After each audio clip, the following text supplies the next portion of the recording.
Well students, now let us look at another sum from binomial distribution. Let us see how this sum is given to us. 20% of the bulbs manufactured are defective. 5 bulbs are randomly selected for testing. What is the probability that at most one of them or one of the selected bulb is defective? Very important to note here is at most as well as 1. These words are very important, at most and 1. Okay, anyways, 20% of the bulbs, that means probability is given to us, probability P is equal to 20 by 100, which is nothing but 0.2. So 20% is 20 by 100, so P is equal to 0.2. Then what is Q? Q is nothing but 1 minus P, that is 1 minus 0.2, which is 0.8. Okay.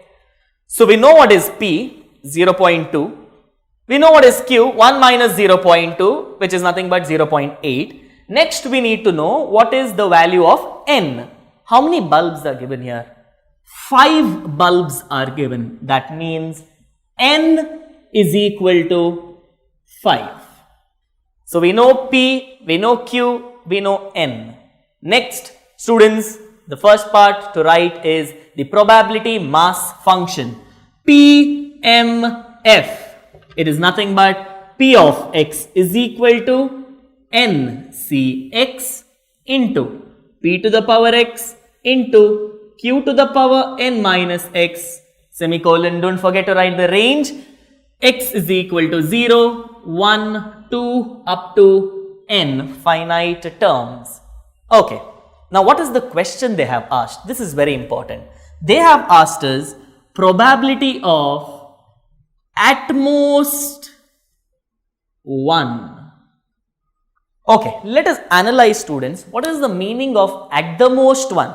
At the most 1 in the sense maximum 1. Not more than that. They are telling you maximum 1, not more than that. So, probability of at the most 1 means either 0 should be defective or 1 should be defective, not more than that. So, that is nothing but P of at the most 1 in the sense it is P of x is equal to 0 plus P of x is equal to 1. And now all we need to do is substitute, which is nothing but according to the PMF NCx. How many bulbs are there? N is 5. So firstly it is 5C0 into P is 0.2 to the power x. X is how much here? X is 0 into 0.8, that is Q to the power 5 minus 0, n minus x, plus 5C1 into 0.2 to the power x. How much is x now? It is 1 into Q to the power n minus x, which is nothing but 5 minus 1. Okay. Let us simplify this, students, now. What is the simplification of this? 5C0, anything NC0 is always equal to 1 into 0.2 to the power 0 is also 1 into 0.8 to the power 5. In your calculators, do 0.8 to the power 5. How much will you get? You should get it 0.32768 plus, what do we have? 5C1, NC1 is equal to n into anything to the power 1 is the same number, that is 0.2 into 0.8 to the power 5 minus 1. 5 minus 1 is 4. So 0.8 to the power 4 is nothing but 0.4096. Final step of calculations. This is 0.32768 plus multiply 5 into 0.2. You will get 1.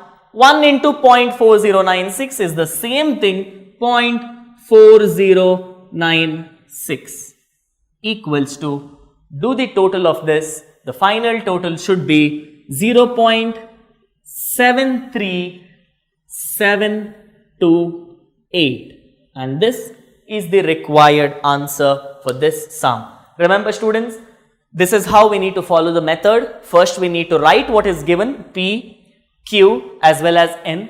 Then figure out what is the question. The figure out of the question is here, at most 1. So at most 1 in the sense P of x is equal to 0 plus P of x is equal to 1, maximum till 1. Don't forget to write the PMF before that for binomial distribution, which is NCX into P to the power x into Q to the power n minus x, along with the range x is equal to 0, 1, 2 up to n, and then the rest of the sum follows and the final answer is here. So students, by here we end this concept of binomial distribution where such sums are there, and next we will look forward into sums from recurrence relation of binomial distribution, which is very important for the 5 marks for your examination. Thank you.